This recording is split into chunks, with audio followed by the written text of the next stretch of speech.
Good evening. Special edition തുടങ്ങുന്നു. RSPക്ക് ഇടത് മുന്നണി വിടാൻ മതിയായ കാരണമാണോ കൊല്ലം സീറ്റും CPIM-ൽ നിന്നുള്ള അപമാനവും? പ്രധാന വാർത്തയിലേക്ക്. ഓഫീസ് മെമ്മോറാണ്ടത്തിൽ സംസ്ഥാനത്തിന്റെ ആവശ്യങ്ങൾ അംഗീകരിച്ചിട്ടുണ്ടെന്ന് മുഖ്യമന്ത്രി ഉമ്മൻചാണ്ടി. അതിനാൽ തെരഞ്ഞെടുപ്പ് പെരുമാറ്റച്ചട്ട ലംഘനം തടസ്സമാകില്ലെന്നും ഉമ്മൻചാണ്ടി.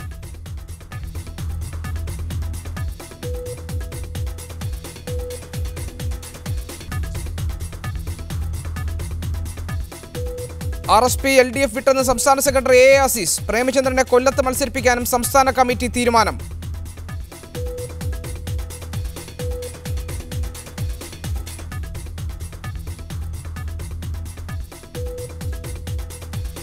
കസ്തൂരിരംഗൻ റിപ്പോർട്ടിൽ കരട് വിജ്ഞാപനം തെരഞ്ഞെടുപ്പിന് മുൻപ് ഇറങ്ങാൻ ഇടയില്ല. പുതിയ വിജ്ഞാപനം ചട്ടലംഘനമാകുമെന്ന് തെരഞ്ഞെടുപ്പ് കമ്മീഷന്റെ വിലയിരുത്തൽ.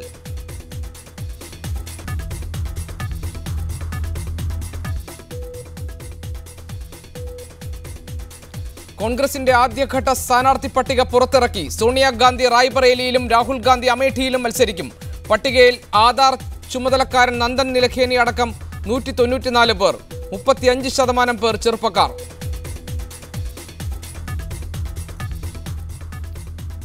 അബ്ദുള്ളക്കുട്ടി MLA-ക്കെതിരെ സരിത S. നായർ പോലീസിൽ പരാതി നൽകി. KC വേണുഗോപാലുമായി നല്ല ബന്ധം. ഗണേഷ് നല്ല സുഹൃത്ത്. പ്രകോപനം കൊണ്ട് എല്ലാം പറയില്ല. മുഴുവൻ പറഞ്ഞാൽ താങ്ങാനുള്ള ശക്തി കേരളത്തിനില്ലെന്നും സരിത.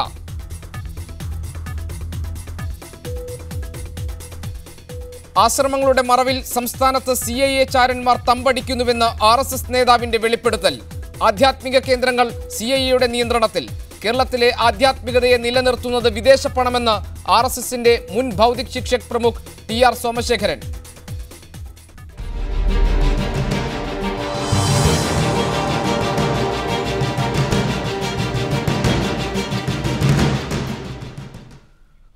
RSP LDF വിട്ടു. കൊല്ലം ലോക്സഭാ സീറ്റിൽ NK പ്രേമചന്ദ്രനെ സ്ഥാനാർത്ഥിയാക്കി ഒറ്റയ്ക്ക് മത്സരിക്കാനും RSP സംസ്ഥാന കമ്മിറ്റി തീരുമാനിച്ചു. ലോക്സഭാ തെരഞ്ഞെടുപ്പിൽ സീറ്റ് നൽകാനാവില്ല എന്ന LDF തീരുമാനത്തിൽ പ്രതിഷേധിച്ചാണ് മുന്നണി വിട്ടത്. ഇന്നലെ നടന്ന ഉഭയകക്ഷി ചർച്ചയിൽ ലോക്സഭാ തെരഞ്ഞെടുപ്പിൽ ഒരു സീറ്റും നൽകാനാവില്ലെന്ന് LDF convener Vaikom Viswan RSP നേതാക്കളെ അറിയിച്ചിരുന്നു. ഇതിൽ പ്രതിഷേധിച്ച് LDF യോഗത്തിൽ നിന്നും RSP വിട്ടുനിന്നു.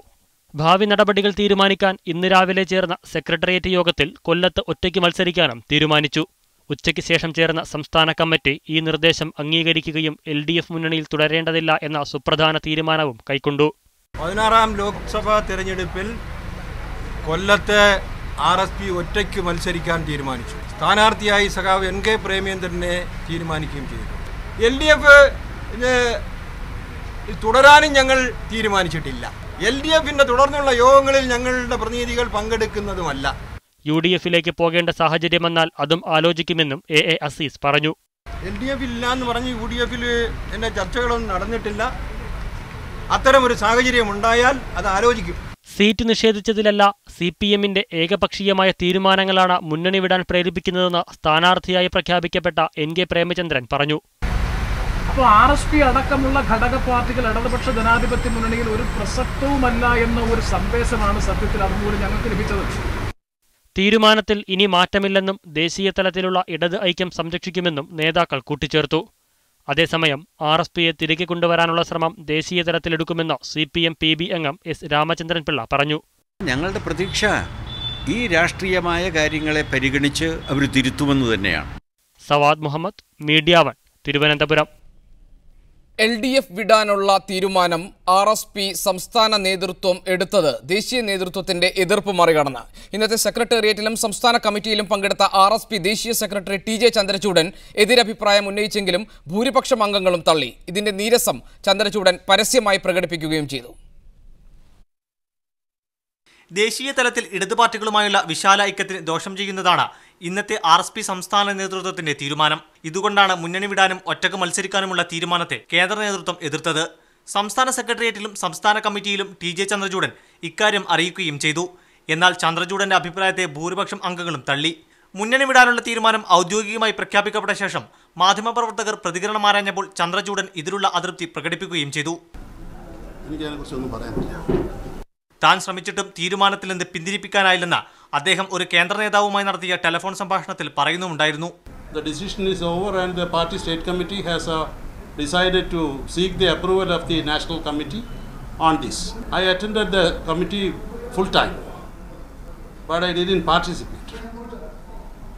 And I advised them not to take any decision without the approval of the Central Committee. I tried to persuade them, but it was futile. I had a talk with Prakash, and he couldn't do anything. സംസ്ഥാന committee എടുത്ത തീരുമാനം കേന്ദ്ര committee അംഗീകരിക്കേണ്ടതുണ്ടെന്നും അദ്ദേഹം പറഞ്ഞു. അതേസമയം ദേശീയ തലത്തിൽ തന്നെ RSP അവഗണന നേരിടുന്നതായും ഇടത് ഐക്യം വിടുന്ന കാര്യം ആലോചിക്കുന്നതായും RSP ദേശീയ നേതാവ് അഭിനയ് റോയ് മീഡിയ വണിനോട് പ്രതികരിച്ചു. Media one, Thiruvananthapuram. ഇടതുമുന്നണി വിട്ടുവരുന്ന RSPയുമായുള്ള ചർച്ചകൾക്ക് UDF കളമൊരുക്കുന്നു. ചർച്ച നടത്തുമെന്ന് മുഖ്യമന്ത്രി ഉമ്മൻചാണ്ടിയും KPCC പ്രസിഡന്റ് VM സുധീരനും സ്ഥിരീകരിച്ചു. RSP പാർട്ടികളുടെ ലയനത്തിനുള്ള തടസ്സം നീങ്ങിയെന്ന് ഷിബു ബേബി ജോണും പ്രതികരിച്ചു. RSP സ്വീകരിക്കാൻ UDFൽ ഫോർമുല ഒരുങ്ങുന്നു. LDF വിട്ടുവന്നാൽ RSPയുമായി ചർച്ച നടത്താമെന്ന് നേരത്തെ തന്നെ കോൺഗ്രസ് നേതൃത്വം വ്യക്തമാക്കിയിരുന്നു. LDF വിടാൻ തീരുമാനിച്ച RSPയുടെ പ്രഖ്യാപനം വന്നതോടെ നാളെ തന്നെ ചർച്ചകൾ നടത്തുമെന്ന സൂചന KPCC പ്രസിഡന്റ് VM സുധീരനും മുഖ്യമന്ത്രി ഉമ്മൻചാണ്ടിയും നൽകി. അവർ ചർച്ചയ്ക്ക് താല്പര്യമുണ്ട് എന്നുള്ള ചില ഇൻഡിക്കേഷൻ വന്നിട്ടുണ്ട്. ചർച്ചയ്ക്കുള്ള സാധ്യത ഞാൻ തള്ളിക്കളയുന്നില്ല. ആയിട്ടുള്ള ബന്ധം വിച്ഛേദിച്ചുകൊണ്ട് മുമ്പോട്ട് വന്നാൽ അവരുമായി ചർച്ച ചെയ്യും. നാളെ ചർച്ചകൾ നടക്കുമെന്ന് RSP നേതാക്കളും സ്ഥിരീകരിച്ചു. അതിനിടെ RSP-B നേതാവും തൊഴിൽ മന്ത്രിയുമായ ഷിബു ബേബി ജോൺ RSP ഓഫീസിലെത്തി നേതാക്കളുമായി ചർച്ച നടത്തി. RSP ഏകീകരണത്തിലുള്ള തടസ്സം നീങ്ങിയതായും RSPയെ UDFിലെടുക്കാൻ താൻ ആവശ്യപ്പെടുമെന്നും ചർച്ചകൾക്ക് ശേഷം ഷിബു ബേബി ജോൺ പറഞ്ഞു. RSP UDFിലെത്തിയാൽ NK പ്രേമേന്ദ്രനായിരിക്കും കൊല്ലം സീറ്റിലെ UDF സ്ഥാനാർത്ഥി.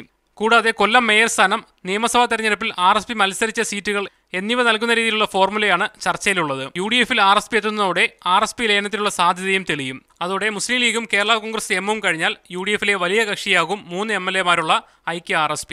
Media one, Thiruvananthapuram. ഇടതുമുന്നണി വിടാനുള്ള തീരുമാനത്തിൽ RSP ഉറച്ചു നിന്നാൽ ഉമ്മൻചാണ്ടി സർക്കാരിന് 2 MLAമാരുടെ പിന്തുണ കൂടി ലഭിക്കും. ഇടതുമുന്നണിക്ക് കൊല്ലം, തിരുവനന്തപുരം കോർപ്പറേഷൻ ഭരണം നഷ്ടമാകുകയും ചെയ്യും. RSPകളുടെ പുനരേകീകരണത്തിനും ഇതോടെ വഴിതെളിഞ്ഞേക്കും. RSPക്ക് നിയമസഭയിൽ 2 MLAമാരാണുള്ളത്. കൊല്ലം ജില്ലയിലെ കുന്നത്തൂരിൽ നിന്ന് ജയിച്ച കോവൂർ കുഞ്ഞുമോനും ഇരവിപുരത്ത് നിന്ന് ജയിച്ച AA അസീസും. RSP UDFിലെത്തിയാൽ ഉമ്മൻചാണ്ടി സർക്കാരിന്റെ ഭൂരിപക്ഷം 5 ആകുമെന്നർത്ഥം. കസ്തൂരിരംഗൻ റിപ്പോർട്ടിനെ ചൊല്ലി കേരള കോൺഗ്രസിലെ ജോസഫ് വിഭാഗം UDF വിടുമെന്ന ഭീഷണി നിലവിലുണ്ട്. ഈ സാഹചര്യത്തിൽ RSP വരുന്നത് UDFിന് ഏറെ ആശ്വാസകരമാണ്. ലോക്സഭാ തെരഞ്ഞെടുപ്പിലെ തിരിച്ചടിക്ക് പുറമെ 2 കോർപ്പറേഷനുകളിലെയും ഏതാനും പഞ്ചായത്തുകളിലെയും ഭരണം ഇടതുമുന്നണിക്ക് നഷ്ടമാകും. ആ മുന്നണി ബന്ധം ഞാൻ ഇന്നലെ ചർച്ചയിൽ പങ്കെടുത്തപ്പോൾ തന്നെ പറയാം. മുന്നണി ബന്ധം ഇല്ലാതായി മാറിയാൽ കൊല്ലം കോർപ്പറേഷൻ ഭരണം LDFിന് നഷ്ടപ്പെടും. തിരുവനന്തപുരം കോർപ്പറേഷൻ ഭരണം LDFിന് നഷ്ടപ്പെടും. പല പഞ്ചായത്തുകളിലെയും ഭരണം LDFിന് നഷ്ടപ്പെടും. കൊല്ലം തിരുവനന്തപുരം കോർപ്പറേഷൻ ഒരാളിന്റെ ഭൂരിപക്ഷമാണ് ഞങ്ങളുടെ ഒരാളിന്റെ ഭൂരിപക്ഷം.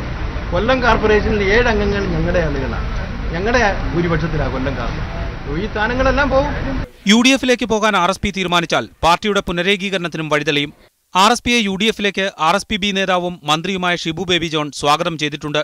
UDFിൽ 2 RSP ഉണ്ടാകില്ലെന്നും ഷിബു ബേബി ജോൺ വ്യക്തമാക്കി. Media one, Thiruvananthapuram. ഈ വിഷയം ചർച്ച ചെയ്യാൻ RSPയുടെ NK പ്രേമചന്ദ്രൻ തിരുവനന്തപുരത്ത്, ദേശാഭിമാനിയുടെ അസോസിയേറ്റ് എഡിറ്റർ PM മനോജും തിരുവനന്തപുരത്തുണ്ട്. KPCC general secretary Sooranad Rajasekharan കൊല്ലത്ത് നിന്ന്, മാധ്യമപ്രവർത്തകൻ ജേക്കബ് ജോർജ് എന്നോടൊപ്പം ന്യൂസ് റൂമിലുമുണ്ട്. ശ്രീ NK പ്രേമചന്ദ്രൻ, RSP ഇടതുമുന്നണി വിട്ടു എന്നതിന്റെ അർത്ഥം ഇടതുമുന്നണി വിട്ടു എന്ന് തന്നെയാണോ?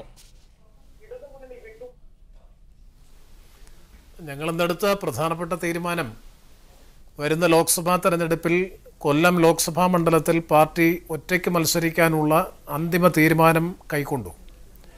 സ്വാഭാവികമായും LDFിൽ നിന്ന് വ്യത്യസ്തമായി ഒറ്റയ്ക്ക് മത്സരിക്കാൻ പാർട്ടി ലോക്സഭാ മണ്ഡലത്തിൽ മത്സരിക്കാൻ തീരുമാനിക്കുമ്പോൾ സ്വാഭാവികമായും LDFിൽ നിന്ന് പുറത്താകുന്ന അല്ലെങ്കിൽ ഒഴിവാകുന്ന അവസ്ഥയുണ്ടാകും, സ്ഥിതിയുണ്ടാകും. ആ നിലയിൽ പരിശോധിക്കുമ്പോൾ സ്വാഭാവികമായും LDFുമായിട്ടുള്ള രാഷ്ട്രീയ ബന്ധം വിച്ഛേദിക്കപ്പെടുന്നത് തന്നെയാണ് അതിൻ്റെ റിസൾട്ട്. കാരണം ഞങ്ങളുടെ തീരുമാനം സുദൃഢമായിട്ടുള്ള തീരുമാനമാണ്, സുനിശ്ചിതമായിട്ടുള്ള തീരുമാനമാണ്.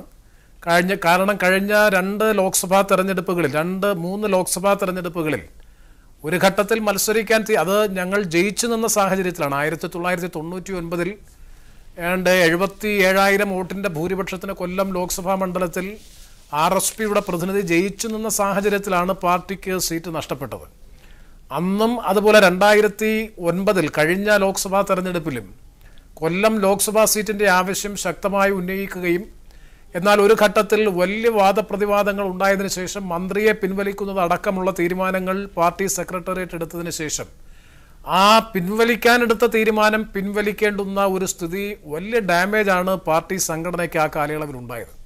ഇങ്ങനെ ഓരോ ലോക്സഭാ തെരഞ്ഞെടുപ്പ് കഴിയുമ്പോഴും തീരുമാനങ്ങൾ എടുക്കുക, വാദപ്രതിവാദങ്ങളും ബാർഗെയിനിങ്ങും നടത്തുക, അവസാനം ദയനീയമായി പരാജയപ്പെടുക എന്നൊരു സ്ഥിതിയാണ് തുടർച്ചയായി കണ്ടുവരുന്നത്. അതുകൊണ്ട് ഈ പ്രാവശ്യവും കൊല്ലം ലോക്സഭാ സീറ്റ് ആവശ്യപ്പെടാനുള്ള ധാരാളം സാഹചര്യങ്ങളുണ്ട്. ഞാൻ ആ സാഹചര്യങ്ങളിലേക്കൊന്നും പോകുന്നില്ല. അപ്പോൾ അത്തരമൊരു ഘട്ടത്തിൽ എടുക്കുന്ന തീരുമാനത്തിൽ ഉറച്ചു നിൽക്കുന്നു എന്നുള്ളത് കൊണ്ട് തന്നെ സ്വാഭാവികമായും LDFൽ നിന്ന് ഒഴിവാകുന്ന സ്ഥിതി വരും. ആ ഒരു പശ്ചാത്തലത്തിലാണ് മത്സരിക്കാൻ തീരുമാനിച്ചു. പിൻവലിക്കാൻ കഴിയാത്ത നിലയിൽ ശക്തമായ നിലയിൽ തന്നെ പാർട്ടിയുടെ സ്റ്റേറ്റ് സെക്രട്ടേറിയറ്റ്, സ്റ്റേറ്റ് കമ്മിറ്റി ഒക്കെ തീരുമാനിച്ചതിന്റെ പശ്ചാത്തലത്തിലാണ് LDFുമായിട്ടുള്ള ഈ തീരുമാനം ഇടതു മുന്നണിയുമായി ഇനി ഒപ്പമില്ല, കൊല്ലത്തൊറ്റയ്ക്ക് മത്സരിക്കുമെന്ന തീരുമാനം സംസ്ഥാന സമിതിയിൽ ഏകകണ്ഠമായാണോ ഉണ്ടായിട്ടുള്ളത്? ഈ വിഷയത്തോട് പ്രതികരിക്കാൻ ദേശീയ സെക്രട്ടറി TJ ചന്ദ്രചൂഡൻ തയ്യാറായിട്ടില്ല. ഇന്ന് അദ്ദേഹം വാർത്താ സമ്മേളനം വിളിക്കുമ്പോൾ അദ്ദേഹത്തിന് അബനി റോയിയുടെ ടെലിഫോൺ വരികയും ആ ടെലിഫോണിലൂടെ അദ്ദേഹം പറഞ്ഞത്, ദേശീയ സമിതിയിൽ എൻ്റെ അഭിപ്രായങ്ങൾ ഞാൻ പറഞ്ഞിട്ടുണ്ട്, ഇത്തരം ധൃതി പിടിച്ചൊരു തീരുമാനത്തിലേക്ക് എത്തരുത് എന്നതായിരുന്നു എൻ്റെ അഭിപ്രായം. കേന്ദ്ര നേതൃത്വത്തിൻ്റെ, കേന്ദ്ര കമ്മിറ്റിയുടെ പരിഗണനയ്ക്ക് ഈ വിഷയം വിടണമെന്ന് ഞാൻ ആവശ്യപ്പെട്ടു. അതിന് അവരെ പ്രേരിപ്പിച്ചു, പക്ഷേ ഫലമുണ്ടായില്ല എന്ന് പറയുമ്പോൾ ഇപ്പോഴെടുത്തിരിക്കുന്ന തീരുമാനം, കൊല്ലത്തൊറ്റയ്ക്ക് മത്സരിക്കാനുള്ള തീരുമാനം, ഇടതു മുന്നണി വിടാനുള്ള തീരുമാനം, ഇതിനോടൊന്നും TJ ചന്ദ്രചൂഡന് യോജിപ്പില്ല എന്നാണ്. പാർട്ടി സംസ്ഥാന കമ്മിറ്റി 100% ഐകകണ്ഠേനയാണ് ഈ കാര്യം തീരുമാനിച്ചത്. ഒരു വിയോജിപ്പിൻ്റെ സ്വരം പോലും പാർട്ടി സ്റ്റേറ്റ് കമ്മിറ്റിയിൽ ഉണ്ടായില്ല എന്ന് മാത്രമല്ല, തീവ്രമായ നിലപാടാണ് പാർട്ടി സംസ്ഥാന കമ്മിറ്റി അംഗങ്ങളൊക്കെ കൊല്ലത്ത് ലോക്സഭാ സീറ്റിൽ ഇപ്രാവശ്യം മത്സരിക്കണം, CPM അല്ലെങ്കിൽ LDFിൻ്റെ ഭാഗത്ത് നിന്ന് മത്സരിക്കാനുള്ള സാഹചര്യം ഇല്ലാത്ത പശ്ചാത്തലത്തിൽ ലോക്സഭാ മണ്ഡലത്തിൽ മത്സരിക്കണമെന്നുള്ളത് പാർട്ടി ജനറൽ സെക്രട്ടറിയുടെ സാന്നിധ്യത്തിൽ സംസ്ഥാന കമ്മിറ്റി 100% കേവലമായിട്ടുള്ള വിയോജിപ്പിൻ്റെ, വിമർശനത്തിൻ്റെ ഒരു നേരിയ അംശം പോലും ഇല്ലാതെ ഐകകണ്ഠേന എടുത്തിട്ടുള്ളൊരു തീരുമാനം. അത്രയേറെ സംഘടനാപരമായിട്ടുള്ള സമ്മർദ്ദം ഞങ്ങളെ സംബന്ധിച്ചിടത്തോളം ഉണ്ടായിരുന്നു എന്ന് സത്യത്തിൽ പാർട്ടി എന്തുകൊണ്ടാണ് പിന്നെ TJ ചന്ദ്രചൂഡൻ ഇത് തുറന്ന് സമ്മതിക്കാൻ മടി? അദ്ദേഹം എന്തുകൊണ്ടാണ് അദ്ദേഹം വിയോജിക്കുന്നത്? പാർട്ടിയുടെ ജനറൽ സെക്രട്ടറി എന്ന നിലയിൽ അദ്ദേഹം പാർട്ടിയുടെ നയങ്ങളും നിലപാടുകളും കമ്മിറ്റിയിൽ വിശദീകരിച്ചു. ഇത്തരം കാര്യങ്ങളെ സംബന്ധിച്ചുള്ള കോൺസിക്വൻസസിനെ സംബന്ധിച്ചൊക്കെ അദ്ദേഹം സൂചിപ്പിച്ചു. അത് പാർട്ടി ജനറൽ സെക്രട്ടറി എന്നുള്ള നിലയിൽ അദ്ദേഹത്തിൻ്റെ ചുമതലയാണ്, ഉത്തരവാദിത്വമാണ്. പക്ഷേ ആ നിർദ്ദേശങ്ങളൊക്കെ പരിഗണിക്കുമ്പോൾ തന്നെ പാർട്ടി സ്റ്റേറ്റ് കമ്മിറ്റി യുനാനിമസായി കൈക്കൊണ്ടിട്ടുള്ള ഒരു പൊതു തീരുമാനം പാർട്ടിയുടെ അസ്തിത്വം അല്ലെങ്കിൽ സംഘടനാപരമായിട്ടുള്ള അല്ലെങ്കിൽ രാഷ്ട്രീയമായിട്ടുള്ള പാർട്ടിയുടെ നിലനിൽപ്പ് അനിവാര്യമാകുന്ന ഒരു സാഹചര്യമാണ്. അല്ലെങ്കിൽ ഈ പ്രസ്ഥാനത്തിൽ പ്രവർത്തകരോ ബന്ധപ്പെട്ട ഘടകങ്ങളോ ഉണ്ടാകാത്ത സ്ഥിതിയിലേക്ക് വളരെ വൈകാരികമെന്ന് പറയുന്നത് അവിവേകത്തോടു കൂടിയിട്ടുള്ള വൈകാരികതയല്ല, പാർട്ടി എത്രയോ കാലങ്ങളായി നിരന്തരമായി ഉന്നയിച്ചുകൊണ്ടിരിക്കുന്ന ഞാൻ താങ്കളിലേക്ക് തിരിച്ചുവരാം. ശ്രീ PM മനോജ്, RSP എന്ന പാർട്ടിയുടെ സംഘടനാപരമായ അസ്തിത്വം, രാഷ്ട്രീയമായ അസ്തിത്വം നിലനിർത്തുന്നതിന് വേണ്ടിയാണ് ഇപ്പോൾ ഇടതു മുന്നണി വിട്ട് അപമാനം സഹിക്കാൻ വയ്യാതെ ഇനി കൊല്ലത്തൊറ്റയ്ക്ക് മത്സരിക്കാനുള്ള തീരുമാനം RSPയുടെ സംസ്ഥാന സമിതിയിൽ കൈക്കൊണ്ടിരിക്കുന്നത്. കഴിഞ്ഞ ലോക്സഭാ തെരഞ്ഞെടുപ്പിന് കാലത്ത് സോഷ്യലിസ്റ്റ് ജനതാ ഡെമോക്രാറ്റിക് നേതാക്കൾ മുന്നണി യോഗത്തിൽ നിന്ന് ഇറങ്ങിപ്പോയപ്പോൾ മിണ്ടാതിരുന്നത് പോലെ CPIMന് ഈ ഘട്ടത്തിൽ നിശബ്ദരായി ഇരിക്കാൻ കഴിയുമോ? ഇതിന് വലിയ വില നൽകേണ്ടി വരില്ലേ കൊല്ലത്ത്? പോളിറ്റ് ബ്യൂറോ അംഗം MA ബേബി മത്സരിക്കാൻ പോകുന്ന കൊല്ലത്ത് CPIM ഇതിൽ വളരെ വ്യക്തമായ നിലപാട് പറഞ്ഞിട്ടുണ്ട്.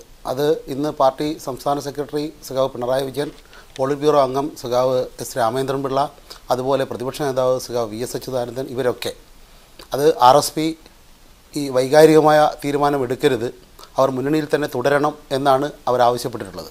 അതോടൊപ്പം തന്നെ സഖാവ് NK പ്രേമചന്ദ്രൻ ഈ മുന്നണി വിട്ടു എന്നൊരു തീരുമാനം ഇതുവരെ ഇവിടെ പറയുന്നത് ഞാൻ കേട്ടിട്ടില്ല.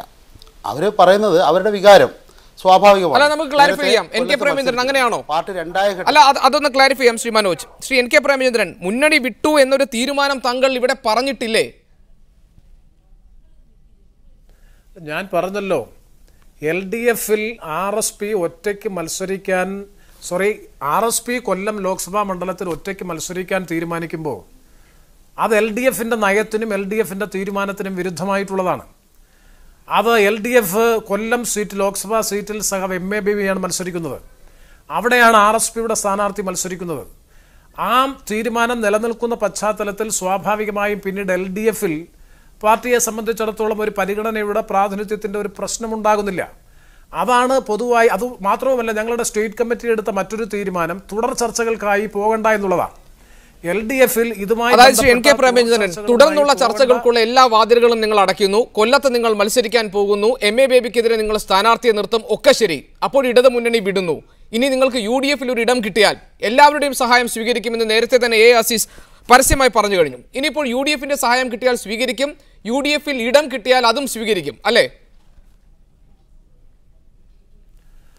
ഇപ്പോൾ അതിനെ സംബന്ധിച്ചുള്ള ചർച്ചകളോ ആലോചനകളോ ഇല്ല. സ്വാഭാവികമായും ഞങ്ങൾ സൂചിപ്പിച്ചിട്ടുണ്ട്, ഈ കാര്യത്തിൽ തെരഞ്ഞെടുപ്പിൽ ഒറ്റയ്ക്ക് പാർട്ടി മത്സരിക്കുമ്പോൾ UDF-ന്റെ സഹായമുണ്ടെങ്കിൽ തീർച്ചയായിട്ടും സ്വീകരിക്കുമെന്ന കാര്യത്തിൽ സംശയം വേണ്ട. അതിൻ്റെ വിശദാംശങ്ങളെ സംബന്ധിച്ചൊന്നും തന്നെ ചർച്ച ചെയ്തിട്ടില്ല. അത്തരം കാര്യങ്ങളിൽ തുറന്ന സമീപനമാണുള്ളത്. അങ്ങനെയല്ല ശ്രീ NK പ്രേമചന്ദ്രൻ, അങ്ങനെയല്ല. A അസീസ് ഇന്ന് മാധ്യമങ്ങളോട് പറഞ്ഞപ്പോൾ അദ്ദേഹം പറഞ്ഞ പ്രധാനപ്പെട്ട കാര്യം ഏതെങ്കിലും ഒരു മുന്നണിയിൽ നിന്നേ പറ്റൂ എന്നതാണ്. 2 മുന്നണികളാണ് കേരളത്തിലുള്ളത്. LDF വിട്ടു എന്ന് താങ്കൾ തന്നെ പറയുന്നു. അങ്ങനെയാണെങ്കിൽ ഇനി അടുത്ത ഇടം UDF-ലാണ്.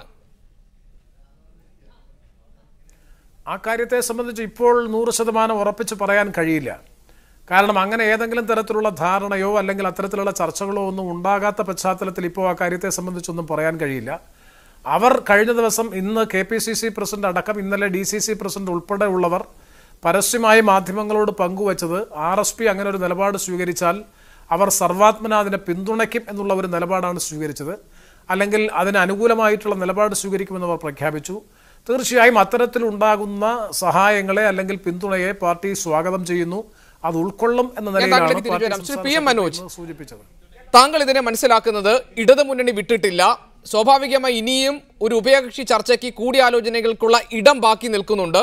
കൊല്ലം സീറ്റിന്റെ കാര്യത്തിൽ ഇപ്പോഴെടുത്തിട്ടുള്ള തീരുമാനം ഒരുപക്ഷെ RSPക്ക് മറ്റു ചില രാഷ്ട്രീയ സാഹചര്യങ്ങൾ ഒത്തുവന്നാൽ പിൻവലിക്കാൻ കഴിയും എന്നൊക്കെയാണോ MA ബേബി തന്നെ ഇപ്പോൾ പറഞ്ഞിരിക്കുന്നത്? ചർച്ചകൾക്കുള്ള ഇടം ബാക്കി നിൽക്കുന്നുവെന്നാണ്. താങ്കൾ എങ്ങനെ കാണും? ചർച്ചകൾക്കുള്ള ഇടം ബാക്കി നിൽക്കുന്നു എന്ന് പറയുമ്പോൾ RSP അങ്ങോട്ട് പോകില്ല എന്നേ പറഞ്ഞിട്ടുള്ളൂ. RSPയുടെ അടുത്തേക്ക് വേറെ ആരും പോകില്ല, അല്ലെങ്കിൽ പോയാൽ സ്വീകരിക്കില്ല എന്ന് എൻ്റെ സഖാവ് NK പ്രേമചന്ദ്രൻ പറയുമെന്ന് എനിക്ക് തോന്നുന്നില്ല. പിന്നെ ഇതിനൊരു ചരിത്രമുണ്ട്. RSP 2ായ ഘട്ടത്തിലാണ് കൊല്ലം സീറ്റ് RSPക്ക് നഷ്ടപ്പെടുന്നത്.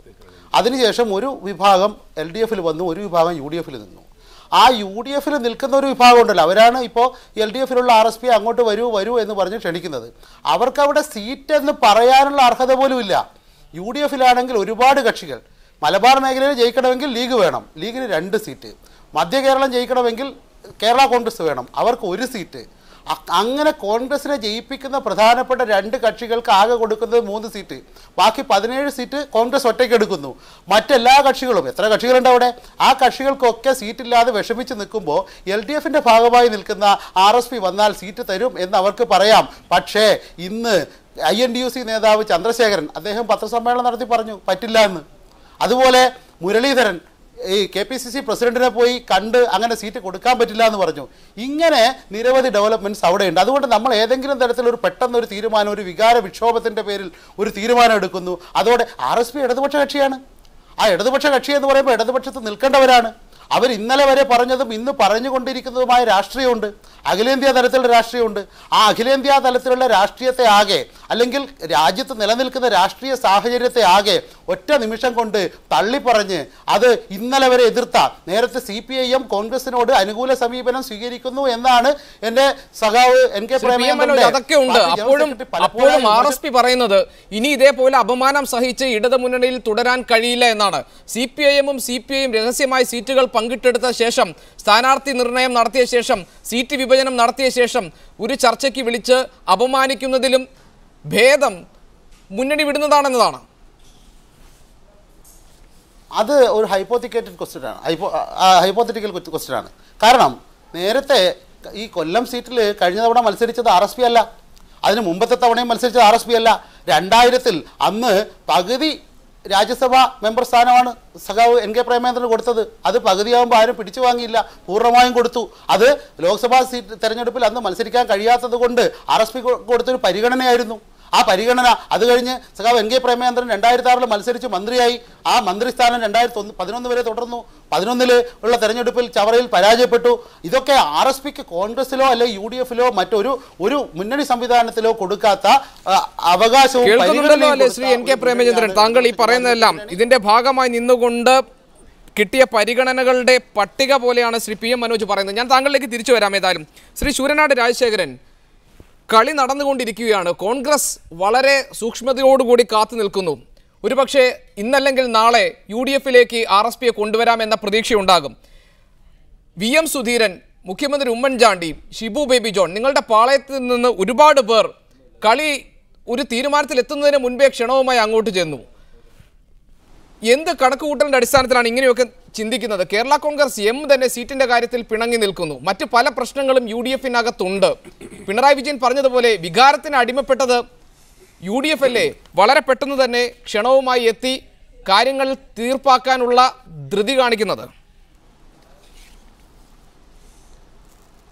അല്ല, ആദ്യമേ തന്നെ KPCCയുടെ ഒരു അഭിപ്രായം UDFിൻ്റെ ഒരു അഭിപ്രായം തെറ്റിദ്ധരിക്കപ്പെട്ടു എന്നാണ് എനിക്ക് തോന്നുന്നത്. KPCC പ്രസിഡന്റ് വളരെ അർത്ഥശങ്കയ്ക്കിടയില്ലാതെ ഇന്ന് രാവിലെ പറഞ്ഞു. അതിൻ്റെ ചുവടൊപ്പിച്ച് തന്നെയാണ് ഞങ്ങളൊക്കെ പറഞ്ഞത്. ഞങ്ങൾ ആരും ഒരു ധൃതി കാണിച്ചില്ല. കൊല്ലത്ത് ഈ നടക്കുന്ന സംഭവവികാസങ്ങൾ അല്ലെങ്കിൽ LDF നടക്കുന്ന സംഭവവികാസങ്ങൾ RSPയുമായി ബന്ധപ്പെട്ട വികാസങ്ങൾ വളരെ ഗൗരവപൂർവ്വം ഞങ്ങൾ നിരീക്ഷിക്കുന്നു എന്നുള്ളത് മാത്രമാണ് നമ്മൾ പറഞ്ഞത്. ആ നിരീക്ഷണത്തിൽ ഒരു രാഷ്ട്രീയ പ്രസ്ഥാനത്തിന് ഇത്രയും അപമാനകരമായ അങ്ങനെ നിരീക്ഷിക്കുന്നു എന്നല്ല പറഞ്ഞത്. ഉപാധികൾ കൂടാതെ നിരുപാധികം ഒരു ചർച്ചയ്ക്ക് തയ്യാറാണ് എന്ന് തന്നെയാണ് പറഞ്ഞത്. ആര് പറഞ്ഞു? ശ്രീ VM സുധീരൻ പറഞ്ഞു. ആര് പറഞ്ഞു? ശ്രീ VM സുധീരൻ പറഞ്ഞത് മാധ്യമങ്ങൾ റിപ്പോർട്ട് ചെയ്തു. അങ്ങനെയല്ല പറഞ്ഞത്. VM സുധീരൻ പറഞ്ഞത് എല്ലാവർക്കും അറിയാം.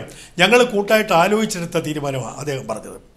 ഒരു തീരുമാനം RSP എടുക്കട്ടെ, LDF വിട്ട് അവർ പുറത്തു വരട്ടെ, പുറത്തു വന്നാൽ അവരുമായിട്ട് ചർച്ച ചെയ്യാം. അതിനെന്താ വിഷമം? ആർക്കും ഒരു ഓഫറും KPCC നേതൃത്വത്തിൽ കൊടുത്തിട്ടില്ല, കൊടുക്കാൻ ഉദ്ദേശിക്കുന്നുമില്ല. പക്ഷേ ഒരു പാർട്ടിയെ, ഒരു രാഷ്ട്രീയ പാർട്ടിയെ വംശനാശം നടത്താൻ എങ്ങനെ കഴിയും എന്ന് മാർക്സിസ്റ്റ് പാർട്ടി RSPയിലൂടെയാണ് പരീക്ഷിച്ചത്. അവർ ജയിച്ചു നിന്ന മണ്ഡലത്തിൽ നിന്ന് അവരെ തുരത്തി പായിച്ചിട്ട് അവിടെ പാർലമെന്റ് സീറ്റ് പിടിച്ചെടുത്തു. അതുകൊണ്ടാണോ ശ്രീ ശൂരനാട് രാജശേഖരൻ, KR ഗൗരിയമ്മയും MV രാഘവനൊക്കെ ഇപ്പോൾ മുന്നണി വിടാൻ തിടുക്കം കാട്ടി നിൽക്കുന്നത്?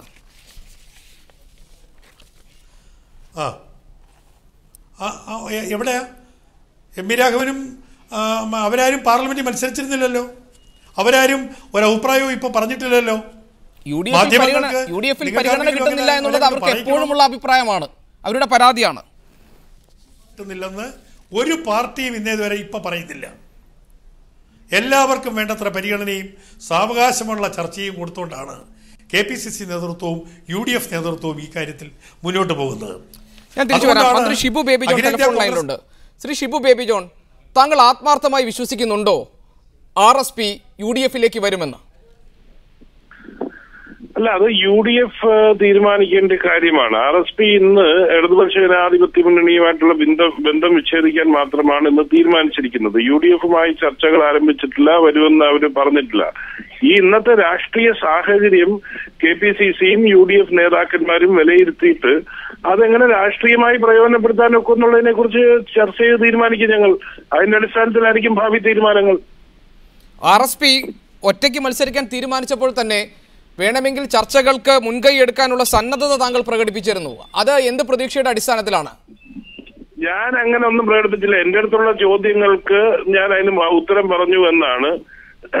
എന്റെ അടുത്ത് ചോദിച്ചത് UDFിലേക്ക് RSP വരുന്നതിൽ മുൻകൈ എടുക്കുമോ? എന്റെ അഭിപ്രായം ഞാൻ UDFിൽ പറയും. RSPയുടെ അഭിപ്രായം അതിനെ ഉൾക്കൊള്ളണമാണ് എന്നുള്ളത് പറയും എന്ന് തന്നെയാണ് പറഞ്ഞത്. പല നിർണായക വിഷയങ്ങളിലും നയപരമായി തന്നെ UDFിനൊപ്പം നിൽക്കാൻ കഴിയാത്ത രാഷ്ട്രീയം കൊണ്ട് നടക്കുന്നവരാണ് RSP. ആ RSPയെ ഈ ഒരു സീറ്റിന്റെ പേരിൽ മാത്രം UDFിനൊപ്പം നിർത്താൻ കഴിയുമെന്ന് താങ്കൾ കരുതുന്നുണ്ടോ? അല്ല, നിങ്ങളിങ്ങനെ ആവർത്തിച്ച് പറയാൻ ഞാനിപ്പോ ശ്രീ ശിവനാഥ് രാജശേഖരൻ പറയുന്നത് കേട്ടു. കേരളത്തിൽ ഏതെങ്കിലും ഒരു രാഷ്ട്രീയ പാർട്ടിക്ക് ഇങ്ങനെ അപമാനം സഹിക്കേണ്ടി വന്നിട്ടുണ്ടോ? RSPക്ക് ഒരു 80 വർഷത്തെ പാരമ്പര്യമില്ലേ? RSPക്ക് 75 വർഷത്തെ പാരമ്പര്യമുണ്ട്. ആ ഒരു പാർട്ടി ഇടതുപക്ഷ മുന്നണി രൂപീകരണത്തിന് വേണ്ടി എന്റെ പിതാവിളൊക്കെ ഇറങ്ങിപ്പിച്ചെന്ന് അന്ന് പോലും നിന്നല്ലേ? അതുമായിട്ടൊന്ന് ചർച്ച പോലും ചെയ്യാൻ തയ്യാറാകാത്ത ഒരു സമീപനം സഹിച്ച ആ പ്രസ്ഥാനത്തിൽ അത് നിൽക്കാൻ സാധിക്കുമോ? നിങ്ങൾ കേവലം ഒരു സീറ്റ് എന്ന് ആവർത്തിച്ച് പറയേണ്ട കാര്യമില്ലല്ലോ. അതിനേക്കാൾ ഒരു ലാർജർ ഇഷ്യൂ ഒരു പാർട്ടിയുടെ വ്യക്തിത്വത്തെ ചോദ്യം ചെയ്യുന്ന നിലയിലേക്ക് വന്നപ്പോൾ അതിനെതിരെ അവർ പ്രതികരിച്ചു. തീർച്ചയായിട്ടും UDF അത് എങ്ങനെ രാഷ്ട്രീയമായി പ്രയോജനപ്പെടുത്താൻ ഒക്കെന്ന് UDF ആലോചിക്കും. അല്ല, അങ്ങനെ അപമാനം സഹിക്കേണ്ടി വന്നു എന്നെല്ലാം RSP പറയുമ്പോഴും CPM സംസ്ഥാന സെക്രട്ടറി പിണറായി വിജയൻ തന്നെ പറഞ്ഞിട്ടുണ്ട്, മുന്നണിയിലെ പ്രശ്നങ്ങൾ മുന്നണിക്കകത്ത് ചർച്ച ചെയ്ത് പരിഹരിക്കപ്പെടേണ്ടതാണ്. അത്തരം ചർച്ചകൾക്കുള്ള സാധ്യതകൾ ഇപ്പോഴും നിലനിൽക്കുന്നുണ്ട്. പോളിറ്റ് ബ്യൂറോ അംഗം MA ബേബി അതേ കാര്യങ്ങൾ പറഞ്ഞു. VS അച്യുതാനന്ദൻ ചർച്ചകൾക്ക് മുൻകൈ എടുക്കാനുള്ള സന്നദ്ധത പ്രകടിപ്പിച്ചിട്ടുണ്ട്. ഇതെല്ലാം വീണ്ടും മുന്നണിയിൽ തന്നെ നിൽക്കാൻ സാധ്യത ഒരുക്കുന്ന കാര്യങ്ങളാണ്. അപമാനിച്ചിട്ട് സ്ഥാനാർത്ഥിയെ പ്രഖ്യാപിച്ച് ചർച്ച ചെയ്യാതെ സ്ഥാനാർത്ഥിയെ പ്രഖ്യാപിച്ച് ഇന്നലെ രാവിലെ വിളിച്ച് നിങ്ങൾക്ക് സീറ്റൊന്നും തരാൻ പറ്റത്തില്ല എന്ന് പറഞ്ഞിട്ട് പിന്നെന്തോ മധ്യസ്ഥ ശ്രമം. RSP എന്നും RSPയുടെ ചരിത്രം അറിയാവുന്നവർക്കറിയാം. RSPയുടെ ആൾബലത്തെക്കാളേറെ RSP എടുത്തിട്ടുള്ള തീരുമാനങ്ങളും RSPയുടെ നയങ്ങളുമാണ് കേരളത്തിൽ പ്രസക്തമാക്കി നിന്നിട്ടുള്ളത്. അതുകൊണ്ട് തന്നെ RSP ആ പാരമ്പര്യത്തിനനുസരിച്ച് തന്നെ ധീരമായ തീരുമാനം കൈക്കൊണ്ടു. താങ്കൾ ഒരു പുനരേകീകരണത്തിനുള്ള സാധ്യത കാണുന്നുണ്ടോ? അല്ല, അതൊക്കെ രാഷ്ട്രീയ സാഹചര്യം തീർച്ചയായിട്ടും മുന്നോട്ട് പോകുമ്പോൾ അതിന്റെ പ്രധാന തടസ്സമായി നിന്ന ഘടകങ്ങൾ മാറിയ സ്ഥിതിക്ക് ഇനി ഇരു പാർട്ടികളും ആലോചിച്ചുകൊണ്ട് പുനരേകീകരണം എന്നുള്ളത് ശരിയാണ്, മാതൃസംഘടനയുമായി തിരിച്ച് യോജിക്കാനുള്ള സാഹചര്യമുണ്ടോ, ഉരുത്തിരിഞ്ഞ് വരുന്നോ എന്ന് തീരുമാനിച്ചിരിക്കും. ഇപ്പോൾ RSP UDFന്റെ ഒരു ഘടകകക്ഷി എന്നുള്ള നിലയിൽ പ്രവർത്തിക്കുകയാണ്. അതിൽ നിന്ന് വ്യത്യസ്തമായ ഒരു രാഷ്ട്രീയ സാഹചര്യം ഉരുത്തിരിഞ്ഞ് വരും. അല്ല, നീങ്ങിക്കിട്ടുന്ന തടസ്സം എന്ന് താങ്കൾ ഉദ്ദേശിക്കുന്നത് മറുമുന്നണിയിലാണ് എന്നുള്ളതാണ് അല്ലേ?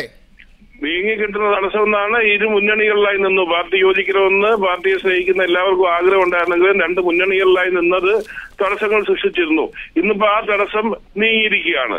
അതുകൊണ്ട് ആ തടസ്സങ്ങൾ നീങ്ങിയ പശ്ചാത്തലത്തിൽ പാർട്ടി കമ്മിറ്റികൾ കൂടി ആലോചിച്ച് അതിന്റെ ആവശ്യമുള്ള തീരുമാനം കൈക്കൊള്ളും. റൈറ്റ്. ശ്രീ ഷിബു ബേബി ജോൺ, വളരെയധികം നന്ദി താങ്കൾ ടെലിഫോണിൽ വന്നതിന്. ശ്രീ ജേക്കബ് ജോർജ്, രണ്ട് കാര്യങ്ങൾ. ഒന്ന്, രാഷ്ട്രീയമായി UDFനൊപ്പം നിൽക്കാൻ RSPക്ക് കഴിയുമോ? ദേശീയ തലത്തിൽ തന്നെ ഒരു ലെഫ്റ്റ് മൂവ്മെന്റിന്റെ ഭാഗമായി നിൽക്കുകയാണ് RSP. പല നിർണായക വിഷയങ്ങളിലും RSPക്ക് ഉള്ളത് വലതുപക്ഷ രാഷ്ട്രീയ പാർട്ടികളിൽ നിന്നും ഭിന്നമായ, വ്യത്യസ്തമായ, വിരുദ്ധമായ നിലപാടുകളും നയങ്ങളുമാണ്. കേവലം ഒരു സീറ്റിന്റെ പേരിൽ, അല്ലെങ്കിൽ ഇവിടെ NK പ്രേമചന്ദ്രൻ പറഞ്ഞതുപോലെ CPIഎമ്മിൽ നിന്നുണ്ടായ ഒരു അപമാനത്തിന്റെ പേരിൽ പെട്ടെന്ന് UDFലേക്ക് മാറാൻ അവർക്ക് കഴിയുമോ? ഒന്ന്. രണ്ടാമത്, ഇവിടെ ദേശീയ സെക്രട്ടറി വിയോജിപ്പ് രേഖപ്പെടുത്തി കഴിഞ്ഞു. ദേശീയ തലത്തിൽ ഇക്കാര്യങ്ങൾ ചർച്ച ചെയ്യുകയും പരിഗണിക്കേണ്ടിയും വന്നു. പക്ഷേ അതുണ്ടായില്ല. അദ്ദേഹത്തിൻ്റെ നിർദ്ദേശങ്ങൾ പരിഗണിക്കാതെ ഒരു തീരുമാനത്തിലേക്ക് അവരെത്തുകയും ചെയ്തു. ഇത് രാഷ്ട്രീയമായി ഇപ്പോൾ NK പ്രേമചന്ദ്രൻ എന്ന വ്യക്തി, അദ്ദേഹം എടുത്തിട്ടുള്ള പല നിലപാടുകളും അദ്ദേഹത്തിന് ഒരു ജനകീയ നേതാവിൻ്റെ മുഴുവൻ സാധ്യതകളും അദ്ദേഹത്തിന് മുന്നിൽ തുറന്നിട്ടിട്ടുണ്ട്. അദ്ദേഹം പെട്ടെന്ന് ഇങ്ങനെ ചൂടുമാറിയ ഒരു തീരുമാനമെടുക്കുക അദ്ദേഹത്തിൻ്റെ രാഷ്ട്രീയ ഭാവിക്ക് ഏതെങ്കിലും തരത്തിൽ ഗുണം ചെയ്യുമോ? ആദ്യത്തെ ചോദ്യം, തീർച്ചയായിട്ടും ദേശീയ തലത്തിൽ RSPക്ക് വ്യക്തമായൊരു നിലപാടുണ്ട്. അത് ഇടതുപക്ഷ ചേരിയിലുള്ള ഉറച്ച നിലപാട് തന്നെയാണ്, യാതൊരു സംശയവുമില്ല. കേരളത്തിൽ വരുമ്പോൾ ഇന്നെടുത്ത ഒരു തീരുമാനം നമ്മളൊരു രാഷ്ട്രീയ നിരീക്ഷകൻ എന്ന നിലയിൽ പറയുമ്പോൾ അത് പെട്ടെന്നെടുത്ത ഒരു തീരുമാനമായി പോയി എന്നാണ് എൻ്റെ അഭിപ്രായം. പ്രത്യേകിച്ച് പ്രേമേന്ദ്രനൊന്നും അങ്ങനെ തിടുക്കപ്പെട്ട തീരുമാനം എടുക്കുന്ന ആളല്ല. AICs ഒക്കെ ഒരു പക്ഷേ കൊല്ലം സീറ്റ് കിട്ടുകയില്ല, പകരം പത്തനംതിട്ട പോലും കിട്ടുകയില്ല, ഇവരുമായിട്ട് ചർച്ച നടത്തിയില്ല എന്നൊക്കെയുള്ള പെട്ടെന്ന് വൈകാരികമായിട്ട് അവരെ സ്വാധീനിക്കാവുന്ന അത്ര കടുത്ത തരത്തിൽ CPMഉം ഇടതുപക്ഷ നേതൃത്വം പെരുമാറിയത് കൊണ്ടാവണം പെട്ടെന്നൊരു തീരുമാനമെടുത്തത്. അവരെ അങ്ങനെ കൊണ്ട് കുറ്റം പറയുന്നത് ശരിയല്ല. പക്ഷേ ഇനി നോക്കുമ്പോൾ ഞാൻ കാണുന്ന ഒരു പ്രതിസന്ധി എന്ന് പറയുന്നത് UDFൽ ഇപ്പോഴേ കക്ഷികൾ തിങ്ങി നിറഞ്ഞ് നിൽക്കുകയാണ്. നമുക്കറിയാമല്ലോ, കേരള കോൺഗ്രസ് കേരള കോൺഗ്രസിന് ഒരു സീറ്റ് അധികം കിട്ടാൻ കിടന്ന് പെടാപ്പാട് പെടുകയാണ്. അത് കേരള കോൺഗ്രസ് UDF വിട്ടുപോകുന്നൊരു നിലയിലേക്ക് കാര്യങ്ങൾ എത്തിക്കൊണ്ടിരിക്കുകയാണ്. അപ്പോൾ ഈ RSP ഇവിടെ ചെന്ന് കഴിഞ്ഞാൽ ജനതാദളിന് ഒരു സീറ്റ് കൊടുക്കാൻ നിർവാഹമില്ല, മുസ്ലിം ലീഗിന് 2 സീറ്റ്, അതിനപ്പുറത്ത് കേരള കോൺഗ്രസിന് 1 സീറ്റ്. ഇതിൻ്റെ അങ്ങേപ്പുറത്തേക്ക് പോകാൻ UDFന് കഴിയുന്നില്ല. കോൺഗ്രസ് നേതൃത്വം പിടികൊടുക്കുന്നില്ല, പിടിച്ചിരിക്കുകയാണ്. അപ്പം നിയമസഭാ സീറ്റ് വന്നാലോ, നിയമസഭാ തിരഞ്ഞെടുപ്പ് വരുമ്പോഴും ഉള്ള കക്ഷികൾക്ക് സീറ്റ് വീതം വയ്ക്കാൻ തികയുന്നില്ല. അതിനു മാത്രം എണ്ണപ്പെരുപ്പം. നമ്മൾ ഈ ബസ്സിനകത്ത് തിങ്ങി നിറഞ്ഞ ആൾക്കാർ ഫുട്ബോളിലൊക്കെ നിൽക്കുന്നത് പോലെയാണ് UDF-ൽ കക്ഷി നേതാക്കളും കക്ഷികളും തിങ്ങി നിറഞ്ഞു നിൽക്കുന്നത്. ആ തിരക്കിലേക്ക് തിക്കി RSP പോലെ പ്രേമചന്ദ്രനെ പോലെ മാന്യനായ ഒരാൾ കൂടി ചെന്നാൽ ആ ആൾക്കൂട്ടത്തിൽ കിടന്ന് ഇടിപിടി കൂടേണ്ടി വരുമല്ലോ എന്ന് ഞാൻ ഓർക്കുന്നുണ്ട്. രണ്ടാമത്തെ കാര്യം, പ്രേമൻ കേരള രാഷ്ട്രീയത്തിലെ വളരെ പ്രഗത്ഭനായ ഒരു നേതാവാണ്. കേരള രാഷ്ട്രീയ RSP-യിലെ എന്നുള്ളതല്ല, ഇടതുപക്ഷ മുന്നണിയിലെ എന്നുള്ള കേരള രാഷ്ട്രീയത്തിലെ വളരെ പ്രഗത്ഭനായ ഒരു രാഷ്ട്രീയ നേതാവാണ്. ഇടതുമുന്നണി അദ്ദേഹത്തോടെ അങ്ങേയറ്റം മാന്യതയോടെയാണ് പെരുമാറിയിട്ടുള്ളത്. അദ്ദേഹം ലോക്സഭയിൽ മത്സരിച്ചു, ജയിച്ചു. പിന്നീട് നിയമസഭയിലേക്ക് സീറ്റ് കൊടുത്തു, അവിടെ ജയിച്ചു. ജലസേചനം എന്ന വകുപ്പ് പ്രധാനപ്പെട്ട വകുപ്പാണ്.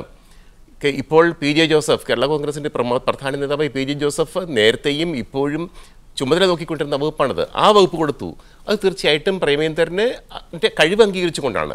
പക്ഷേ ഇതിനകത്ത് പ്രധാന പ്രശ്നം കേരളത്തിൽ ഇതാണ്. എനിക്ക് തോന്നുന്നത് ചർച്ച ചെയ്യേണ്ട വിഷയം ഇതാണ്. കേരളത്തിൽ CPM, കോൺഗ്രസ്, മുസ്ലിം ലീഗ് എന്നീ കക്ഷികൾ ഒഴികെ ബാക്കി CPI, RSP, കേരള കോൺഗ്രസ് എന്നീ കക്ഷികളൊക്കെയും, ഈ പ്രധാനപ്പെട്ട 3 കക്ഷികൾ ഒഴികെ ബാക്കി രാഷ്ട്രീയ കക്ഷികളൊക്കെയും, ചെറിയ കക്ഷികളിൽ നിന്ന് നമ്മൾ വിവക്ഷിക്കുന്ന കക്ഷികളൊക്കെയും വരൾച്ച മുരടിച്ച് നിൽക്കുകയാണ്. ഇപ്പം പ്രേമചന്ദ്രൻ്റെ അപ്പുറത്തേക്ക് വേറൊരാളെ പോലും ലോക്സഭയിലേക്ക് മത്സരിപ്പിക്കാൻ RSP കഴിഞ്ഞില്ല. നിയമസഭ വന്നാലും പ്രേമചന്ദ്രൻ, ലോക്സഭാ സീറ്റ് കൊല്ലത്തേക്ക് മത്സരിപ്പിക്കുന്ന ആരെയാ? പ്രേമചന്ദ്രൻ. അപ്പോൾ ഇതിനൊന്നും ഒരു ജൈവപരമായ ഒരു വളർച്ച ഈ കക്ഷികൾക്ക്, ഒരുപക്ഷെ മുന്നണി രാഷ്ട്രീയത്തിൻ്റെ ഫലമായിരിക്കണം, ഇതുപോലെ സീറ്റ് വെട്ടി കുറച്ചൊക്കെ ആയിരിക്കണം. 2 മുന്നണികളെയും ചെറു പാർട്ടികൾ വലിയ അസ്തമയത്തിലേക്ക് നീങ്ങുകയാണ്. ഇപ്പം നമുക്കറിയാമല്ലോ, CMB പോലെയുള്ള പാർട്ടി, ഗൗരിയമ്മയുടെ പാർട്ടി, അതൊക്കെ നേരത്തെ കുറേ പാർട്ടികൾ ഇല്ലാതായി, ചരിത്രത്തിൻ്റെ മുന്നോട്ടുള്ള പോക്കിൽ നാമാവിശേഷമായി ഇല്ലാതായി, അപ്രത്യക്ഷമായി. അതുപോലെയുള്ള സ്ഥിതിയിലേക്ക് പോകുന്നു.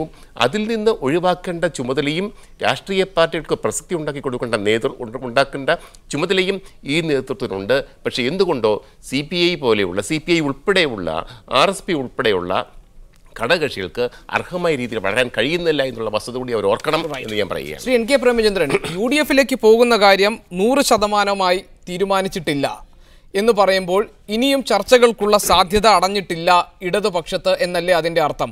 ഇടതുമുന്നണിയിൽ മുതിർന്ന നേതാക്കൾ പലരും തന്നെ വൈകാരികമായ ഒരു തീരുമാനത്തിലേക്ക് RSP എടുത്തു ചാടരുത് എന്ന മുന്നറിയിപ്പ് തന്നു കഴിഞ്ഞു. ഇനിയൊരു ചർച്ചയ്ക്കുള്ള സാധ്യതയുണ്ട്. നേരത്തെ മനോജൊക്കെ സൂചിപ്പിച്ചതുപോലെ അങ്ങോട്ട് പോയില്ലെങ്കിലും ഇങ്ങോട്ട് വന്ന് ചർച്ച ചെയ്യാനുള്ള സാധ്യത ബാക്കി നിൽക്കുന്നു. ഇവിടെ ശ്രീ ജേക്കബ് ജോർജ് ചൂണ്ടിക്കാണിച്ചതുപോലെ KR ഗൗരിയമ്മയ്ക്ക് MB രാഘവനും ഒക്കെ സംഭവിച്ചത്, നേരത്തെ ഇടതുമുന്നണി വിട്ട് ഇപ്പോൾ വലതുപക്ഷത്തുള്ള സോഷ്യലിസ്റ്റ് ജനത പോലും ഇപ്പോഴത്തെ സീറ്റ് വിഭജനത്തിൻ്റെ കാര്യത്തിൽ അതൃപ്തി പ്രകടിപ്പിച്ചു കഴിഞ്ഞു. അങ്ങനെയുള്ളപ്പോൾ UDF-നകത്ത് ഒരു ഇടം എങ്ങനെ നിങ്ങൾക്ക് കണ്ടെത്താൻ കഴിയും? സത്യത്തിൽ ഗോപീഷൻ, ആരെങ്കിലും പറഞ്ഞാൽ വിശ്വസിക്കുമെന്ന് എനിക്ക് തോന്നുന്നില്ല. ഒന്ന്, ഇതൊരു വൈകാരികമായിട്ടുള്ള തീരുമാനമല്ല. അതാണ് ഞാൻ പറഞ്ഞ വാക്ക് തന്നെ. സംഘടനാപരമായ പാർട്ടി അസ്തിത്വം പോലും ഒരു വെല്ലുവിളിയെ നേരിടുന്ന സാഹചര്യത്തിലേക്ക് പെട്ടെന്ന് രാഷ്ട്രീയ സാഹചര്യങ്ങളെത്തി. അങ്ങനെ എത്താനിടയായിട്ടുള്ളത് ഈ ലോക്സഭാ തെരഞ്ഞെടുപ്പുമായി ബന്ധപ്പെട്ട പ്രശ്നം മാത്രമല്ല. ഇതിനു മുമ്പ് പല ഘട്ടങ്ങളിലും LDF-ൽ നിന്ന് RSPക്ക് ഉണ്ടായിട്ടുള്ള അനുഭവങ്ങളുടെ കൂടി കൾമിനേഷനാണെന്ന് വേണമെങ്കിൽ കൂട്ടാം. ഇപ്പം നേരത്തെ ബഹുമാന്യ സുഹൃത്ത് ശ്രീ PM മനോജ് സൂചിപ്പിച്ച കാര്യം, 99-ൽ ഞങ്ങളുടെ ലോക്സഭാ സീറ്റ് എടുക്കുമ്പോൾ പാർട്ടിക്കുള്ളിലുണ്ടായ വിഭാഗീയതയുടെ പേരിലാണ്. അതിനുശേഷം ഒരു ഫുൾ ടൈം 6 വർഷം, എനിക്കിപ്പോഴും ഓർമ്മയുണ്ട്, VS പറഞ്ഞത്, ഞാൻ മത്സരിക്കുന്ന അല്ലെങ്കിൽ തെരഞ്ഞെടുപ്പിൽ സ്ഥാനാർത്ഥി നിർണയം നടക്കുമ്പോൾ കൊല്ലം പ്രസ് ക്ലബ്ബിൽ VS അന്ന് പറഞ്ഞ ചക്കക്കുരുവിനെ പോലെ ചുറുചുറുക്കോടുകൂടി നിൽക്കുന്ന പ്രേമചന്ദ്രൻ ലോക്സഭയിൽ ഉള്ളപ്പോൾ ഞങ്ങൾ മറ്റൊരു സ്ഥാനാർത്ഥിയെക്കുറിച്ച് ആലോചിക്കേണ്ട, പരിഗണിക്കേണ്ട വിഷയം പോലും ഇല്ല എന്ന് കൊല്ലം പ്രസ് ക്ലബ്ബിൽ വെച്ച് പറഞ്ഞതിന് ശേഷമാണ് 2-3 ദിവസത്തിനുള്ളിൽ കൊല്ലം ലോക്സഭാ സീറ്റ് RSPയിൽ നിന്ന് CPM എടുത്തത്. ഒന്ന്, അതിന് പകരമായി നൽകിയത് 6 വർഷം. അന്ന് VS പറഞ്ഞ എനിക്ക് ഇപ്പോഴും 6 വർഷത്തെ ഫുൾ ടൈം രാജ്യസഭാ സീറ്റ്. അത് പിന്നെ 1 വർഷമായി, പിന്നെ 3 വർഷം ബാർഗെയിൻ ചെയ്ത് 3 വർഷമായി. ഗവൺമെൻറ് മാറിയത് കൊണ്ടും LDF-ന് ഭൂരിപക്ഷമില്ലാത്തത് കൊണ്ടുമാണ് സത്യത്തിൽ 3 വർഷം 6 വർഷമായത്. അപ്പോൾ ഈ കാര്യത്തിൽ LDF-ന്റെ അക്കോമഡേഷൻ്റെ പ്രശ്നമല്ല, ഇത് വ്യക്തിഗതമല്ല. ഇത് NK പ്രേമചന്ദ്രൻ എന്ന വ്യക്തിയോട് കാണിച്ചിട്ടുള്ള അവഗണനയുടെയോ പരിഗണനയുടെയോ പ്രശ്നമല്ല. ആ കാര്യത്തിൽ എനിക്ക് തികച്ചും വ്യത്യസ്തമായിട്ടുള്ള നല്ല സൗഹൃദപരമായിട്ടുള്ള ബന്ധവും അനുഭവവും സാഹചര്യങ്ങളും പല കാര്യങ്ങളിലും CPM-ന്റെ സംഘടനാ നേതൃത്വവുമായി രാഷ്ട്രീയ നേതൃത്വവുമായി നല്ല ബന്ധം, അത് രാഷ്ട്രീയ പ്രശ്നങ്ങളിലും അതുപോലെയുള്ള സാമൂഹ്യ പ്രശ്നങ്ങളിലുമൊക്കെ നല്ല ഇടപെടലും നല്ല സഹകരണവും ഒക്കെ ഉണ്ട്. ഇത് വ്യക്തിഗതം എന്നതിനും അപ്പുറത്തേക്ക് പൂർണ്ണമായും പാർട്ടി താല്പര്യമാണ്. പാർട്ടി താല്പര്യമാണെങ്കിൽ കരിമണൽ ഖനനത്തിന്റെ കാര്യത്തിലും മുല്ലപ്പെരിയാർ വിഷയത്തിലുമെല്ലാം ഉറച്ച നിലപാടെടുത്ത് മുന്നോട്ട് വന്നിട്ടുള്ള താങ്കളെ പോലുള്ള രാഷ്ട്രീയ നേതാക്കൾ പ്രതിനിധീകരിക്കുന്ന ഒരു സംഘടനയ്ക്ക് UDF-ൽ ഇടം കണ്ടെത്തുമ്പോൾ എന്ത് രാഷ്ട്രീയ വിശദീകരണവും ന്യായീകരണവും കൊടുക്കാൻ കഴിയും ജനങ്ങൾക്ക്? അല്ല, മുല്ലപ്പെരിയാർ പ്രശ്നവും മറ്റ് വിഷയങ്ങളിലുമൊക്കെ പെർഫോം ചെയ്യാൻ എനിക്ക് അവസരമുണ്ടായിട്ടുണ്ടെങ്കിൽ ആ അവസരം ഉണ്ടാക്കി തന്നത് ഞാൻ പ്രതിനിധീകരിക്കുന്ന പാർട്ടിയാണ്. ആ പാർട്ടിയാണ് എൻ്റെ പ്ലാറ്റ്ഫോം. ആ പ്ലാറ്റ്ഫോം നഷ്ടപ്പെടുന്ന സ്ഥിതി വന്നാൽ എന്നോടൊപ്പം അല്ലെങ്കിൽ എന്നെ ഇതാക്കുന്നതിന് വേണ്ടി പ്രവർത്തിച്ചിട്ടുള്ള പാർട്ടിയുടെയും പാർട്ടി ഘടകത്തിൻ്റെയും പാർട്ടി പ്രവർത്തകരുടെയും വികാരം 100% മാനിച്ചുകൊണ്ട് അതിന് അനുരോധമായ നിലപാട് സ്വീകരിക്കാൻ ഞാൻ പൂർണ്ണമായും ബാധ്യസ്ഥമാണ്. അത് ചെറിയ പാർട്ടിയോ വലിയ പാർട്ടിയോ എന്നുള്ള ഒരു പേഴ്സണൽ പൊളിറ്റിക്കൽ ഇൻറ്റഗ്രിറ്റി എന്ന് വിശേഷിപ്പിക്കുന്നത് പ്രതിനിധീകരിക്കുന്ന പ്രസ്ഥാനത്തിൻ്റെ തീരുമാനങ്ങളോട് എത്രമാത്രം ഉത്തരവാദ ബോധത്തോടു കൂടി പ്രവർത്തിക്കുന്നു എന്നത് ഒരു വ്യക്തിയുടെ പൊളിറ്റിക്കൽ ഓണസ്റ്റിയുടെയും പൊളിറ്റിക്കൽ ഇൻറ്റഗ്രിറ്റിയുടെയും ഏറ്റവും പ്രധാനപ്പെട്ട ഘടകമാണ്. 99 ലോക്സഭാ സീറ്റ് നിഷേധിക്കപ്പെട്ടപ്പോൾ മത്സരിക്കാൻ തീരുമാനിച്ചു, ചുവരെഴുത്ത് നടത്തി, പോസ്റ്റിംഗ് നടത്തി. അതിനുശേഷമാണ് സീറ്റ് നിഷേധിക്കപ്പെടുന്നത്, പിൻവാങ്ങുന്നത്. അതുപോലെ തന്നെ 2009 മന്ത്രിയായിരിക്കുന്ന സമയത്ത് മന്ത്രിസ്ഥാനം രാജിവെക്കാൻ തീരുമാനിച്ചു. സ്റ്റേറ്റ് കമ്മിറ്റിയും സെക്രട്ടേറിയറ്റും തീരുമാനിച്ചു. ഞാൻ 100% പാർട്ടിയോടൊപ്പം നിന്നു. അപ്പം വ്യക്തിഗതമായിട്ടുള്ള അധികാര താല്പര്യങ്ങളെക്കാൾ, വ്യക്തിഗതമായിട്ടുള്ള മറ്റ് താല്പര്യങ്ങളെക്കാൾ തീർച്ചയായും നമ്മെ ആ രൂപത്തിലേക്ക് വളർത്തിക്കൊണ്ടുവന്ന പ്രസ്ഥാനം വഹിച്ചിട്ടുള്ള പങ്കും അതിൻ്റെ നിലനിൽപ്പും അതിൻ്റെ പൊതുവായ താല്പര്യങ്ങൾക്ക് മുന്നിൽ വ്യക്തിഗതമായി NK പ്രേമചന്ദ്രൻ, ഇനി ഒരു ചർച്ചയ്ക്കും അവസരമില്ലാത്ത തരത്തിൽ വാതിൽ കൊട്ടി അടച്ചു കഴിഞ്ഞോ ഇടത് മുന്നണിക്ക് നേർക്ക്? ഇനി ഒരു ചർച്ച ഉണ്ടാകില്ല, ചർച്ചയ്ക്ക് സന്നദ്ധരല്ല എന്ന നിലപാട് നിങ്ങൾക്കുണ്ടോ? ചർച്ചയ്ക്ക് സന്നദ്ധമല്ല എന്നൊരു നിലപാട് ഞങ്ങൾ സ്വീകരിക്കാൻ തന്നെ പ്രധാനപ്പെട്ട കാരണം കൊല്ലം ലോക്സഭാ സീറ്റിനെ സംബന്ധിച്ചിടത്തോളം ഇനി കൊല്ലം ലോക്സഭാ സീറ്റ് ലഭിക്കുന്നെങ്കിൽ മാത്രമേ ഏതെങ്കിലും തരത്തിലുള്ള ചർച്ചയ്ക്ക് അല്ലെങ്കിൽ ഏതെങ്കിലും തരത്തിലുള്ള വിട്ടുവീഴ്ചയ്ക്ക് സന്നദ്ധമാകാൻ കഴിയൂ എന്നൊരു നിലപാടാണ് പാർട്ടി ഇപ്പോൾ സ്വീകരിച്ചിട്ടുള്ളത്. പിന്നെ മാത്രവുമല്ല, ചർച്ചയുടെ പേരിൽ ഈ പ്രശ്നം അനന്തമായി നീട്ടിക്കൊണ്ടുപോയപ്പോഴൊക്കെ പാർട്ടിക്കുണ്ടായിട്ടുള്ള മുൻകാലങ്ങളിൽ ഉണ്ടായിട്ടുള്ള ദുരനുഭവങ്ങൾ നല്ല പാഠങ്ങളാണ്. അപ്പോൾ അത്തരമൊരു പശ്ചാത്തലത്തിലാണ് ഇത്തരത്തിൽ തിടുക്കത്തിലുള്ള തീരുമാനമെന്ന് ഒരിക്കലും പറയാൻ കഴിയില്ല. കാരണം തെരഞ്ഞെടുപ്പിന് കഷ്ടിച്ച് 1 മാസം മാത്രമാണ് ബാക്കിയുള്ളത്. LDF-ന്റെ ചർച്ചകൾ അവസാനിച്ച് ലാസ്റ്റ് ലിസ്റ്റ് വരുന്നത് 14-ാം തീയതിയാണ്. CPM-നെ പോലെ സംഘടനാപരമായിട്ടുള്ള നല്ല ശേഷിയുള്ള ഒരു RSPക്ക് എപ്പോഴുമുള്ള പരാതി, RSP പരാതികൾ ഉന്നയിച്ചപ്പോൾ ശ്രീ NK പ്രേമചന്ദ്രൻ പറഞ്ഞത് CPIM-ഉം CPI-യും തമ്മിൽ സീറ്റുകൾ പങ്കിട്ടെടുത്ത ശേഷം ഒടുവിൽ പേരിൻ്റെ ഒരു ചർച്ചയ്ക്ക് വേണ്ടി വിളിക്കുന്നു എന്നുള്ളതാണ്. ഇതിൽ CPI-യുടെ പന്ന്യൻ രവീന്ദ്രൻ പ്രതികരിച്ചത് 10-ാം തീയതി വരെ വെയിറ്റ് ചെയ്യാൻ, കാത്തു നിൽക്കാൻ വേണ്ടി ഒരു തീരുമാനം എടുത്തിരുന്നു, അത് RSP അറിയിച്ചിരുന്നു. എന്നിട്ടും 8-ാം തീയതി വളരെ നേരത്തെ ഇങ്ങനൊരു തീരുമാനം, തിടുക്കത്തിൽ ഈ തീരുമാനം എടുത്തതിന് പിന്നിൽ എന്താണ് സംഭവിച്ചതെന്ന് ഞങ്ങൾക്കറിയില്ല. ഏത് പ്രശ്നവും ഏത് വിഷയവും ഏത് എതിരഭിപ്രായങ്ങളും എതിർപ്പുകളും വിയോജിപ്പുകളും എല്ലാം സംഘടനാ തലത്തിൽ മുന്നണിക്കകത്ത് ചർച്ച ചെയ്ത് പരിഹരിക്കാനുള്ള ഒരു സാധ്യത നിലനിൽക്കെ എന്തുകൊണ്ട് അതിന് തയ്യാറായില്ല, ഇതിൽ സംശയമുണ്ട് എന്നതാണ് പന്ന്യൻ പറഞ്ഞത്. സ്വാഭാവികമായി പന്ന്യൻ രവീന്ദ്രൻ്റെ മാത്രമല്ല, പൊതുവിൽ മുന്നണിയിൽ എല്ലാ ഘടകകക്ഷികൾക്കും ആ സംശയമുണ്ടാകും.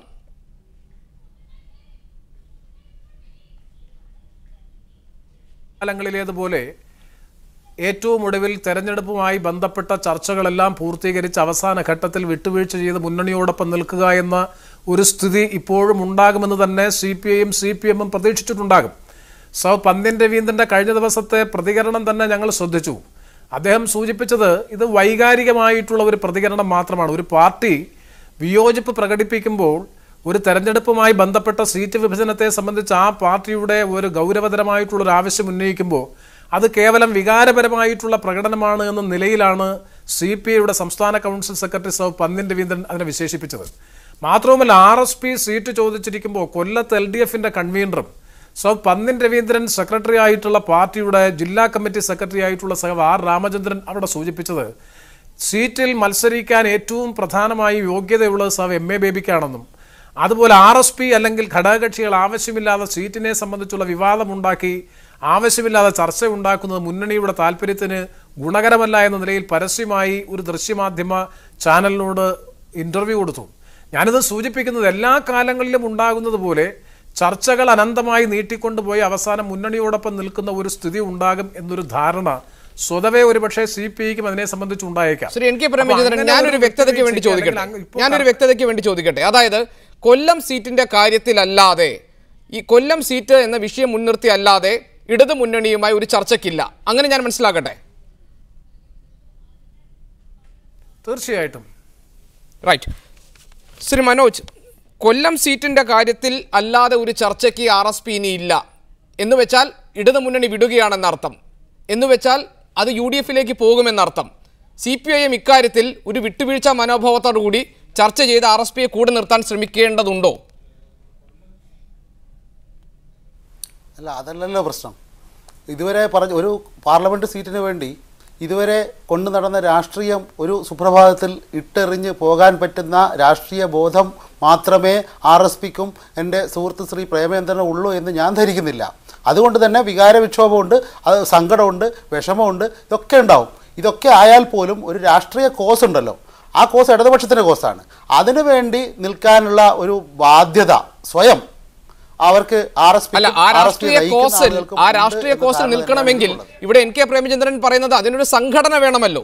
ആ സംഘടനയുടെ നിലനിൽപ്പ് തന്നെ ചോദ്യം ചെയ്യുന്ന രീതിയിൽ, അല്ലെങ്കിൽ ആ സംഘടനയുടെ നിലനിൽപ്പിനെ അപകടപ്പെടുത്തുന്ന രീതിയിൽ, അപമാനിക്കുന്ന രീതിയിൽ കഴിഞ്ഞ കുറേ വർഷങ്ങളായി CPIMൽ നിന്നുണ്ടാകുന്ന നിലപാടിന്റെ അടിസ്ഥാനത്തിൽ പാർട്ടിക്ക് നിർബന്ധിതമായി എടുക്കേണ്ടി വരുന്ന ഒരു നിലപാടാണ് ഇതെന്നാണ് NK പ്രേമചന്ദ്രൻ വിശദീകരിച്ചത്. അപമാനത്തിൻ്റെ പറയുമ്പോൾ RSP രണ്ടായി. ഒരു ഭാഗം UDFിൽ പോയി, ഒരു ഭാഗം LDFിൽ നിന്നു. ആ UDFിൽ പോയ RSPക്ക് ലോക്സഭാ സീറ്റും ഇല്ല, അവർക്ക് സീറ്റിനെ കുറിച്ച് പറയാനുള്ള അർഹത പോലും ഇല്ല. അവർക്ക് അപമാനമായിട്ട് അത് തോന്നുന്നില്ലേ? അങ്ങനെ തോന്നാത്ത ആളുകൾ ഇവിടെ അപമാനിക്കപ്പെട്ടു എന്ന് പറഞ്ഞ് ഇവിടെ വികാരം ഉണ്ടാക്കി ഈ LDFിൽ നിൽക്കുന്ന ആളുകളെ കൂടെ അങ്ങോട്ട് കൂട്ടാനുള്ളൊരു ശ്രമം നടത്തുമ്പോൾ അതിൻ്റെ പിന്നിലെ കുൽസിതമായ രാഷ്ട്രീയ ലക്ഷ്യമല്ലേ നമ്മൾ കാണേണ്ടത്? UDF വലയിടുകയാണ്. ആ വലയിൽ വീഴാനുള്ളവരല്ല ഈ ഇപ്പുറം നിൽക്കുന്ന RSP എന്ന്, LDFിൽ നിൽക്കുന്ന RSP എന്ന ബോധ്യം അവർക്ക് തന്നെ ഉണ്ട്. പിന്നെ ഇതുപോലെ സംഘടന ഒരു പ്രശ്നമാണ്, സംഘടനയിൽ വരുന്ന വികാരം പ്രശ്നമാണ്. ആ വികാരത്തെ ശമിപ്പിക്കാനുള്ള തീരുമാനങ്ങൾ എടുക്കേണ്ടി വരും. എന്നാൽ പോലും ആ വൈകാരികമായ ഏത് തീരുമാനത്തെക്കാളും മുകളിൽ നിൽക്കുന്നതാണ് ഈ നവ ലിബറൽ നയങ്ങൾക്കെതിരായ RSP ഉയർത്തുന്ന രാഷ്ട്രീയം, കോൺഗ്രസിനെതിരായ RSP ഉയർത്തുന്ന രാഷ്ട്രീയം. അതുകൊണ്ട് തന്നെ ഒരു അഖിലേന്ത്യാ പാർട്ടിയാണ്. കേരളത്തിൽ ഒരു തീരുമാനമെടുത്ത് രാഷ്ട്രീയമായ തീരുമാനം കേരളത്തിൽ എടുക്കാൻ കഴിയില്ല. രാഷ്ട്രീയമായ നിലപാടും നയങ്ങളും അഖിലേന്ത്യാ തലത്തിൽ എടുക്കാൻ കഴിയും. അങ്ങനെ അവർക്കൊരു പെട്ടെന്ന് ഇത് ഈ പറഞ്ഞതുപോലെ ഒരു പ്രത്യേക ഘട്ടത്തിൽ നിൽക്കുമ്പോൾ വൈകാരികമായി ഇത്തരം പ്രതികരണങ്ങൾ ഉണ്ടാകുമെന്നല്ലാതെ അതിലപ്പുറം രാഷ്ട്രീയമായ തീരുമാനം തന്നെയാണ് RSPയിൽ നിന്നുണ്ടാകുക എന്ന് ഞാൻ പ്രതീക്ഷിക്കുന്നത്. രാജശേഖരൻ, സ്വാഭാവികമായ ഒരു തെരഞ്ഞെടുപ്പ് അടുത്തു വന്നിരിക്കുന്ന ഘട്ടത്തിൽ മുന്നണിയിലേക്ക് ഒരാൾ വരാൻ തയ്യാറായാൽ സ്വാഭാവികമായി സ്വീകരിക്കേണ്ടതാണ്. അതിന് UDFിനകത്ത് തന്നെ ഇതിന് തടസ്സം നിൽക്കുന്ന ഒരുപാട് ഘടകങ്ങളില്ലേ? കോൺഗ്രസിനെ സംബന്ധിച്ച് അത്ര എളുപ്പത്തിൽ RSPയെ മുന്നണിയുടെ ഭാഗമാക്കി നിർത്താൻ സാധിക്കുമോ? അല്ല, ഇതിൽ വിഷയം മുന്നണിയിലേക്ക് ഒരാളെ ചേർക്കുന്നു എന്നുള്ളതല്ല പ്രശ്നം. RSP എന്ന് പറയുന്നത് ശ്രീകണ്ഠൻ നായരുടെയും ബേബി ജോണിൻ്റെയും TK ദിവാകരൻ്റെയും കരുത്തുറ്റ രാഷ്ട്രീയ നേതൃത്വത്തിൽ വളർന്നു വന്ന ഒരു മഹാപ്രസ്ഥാനം.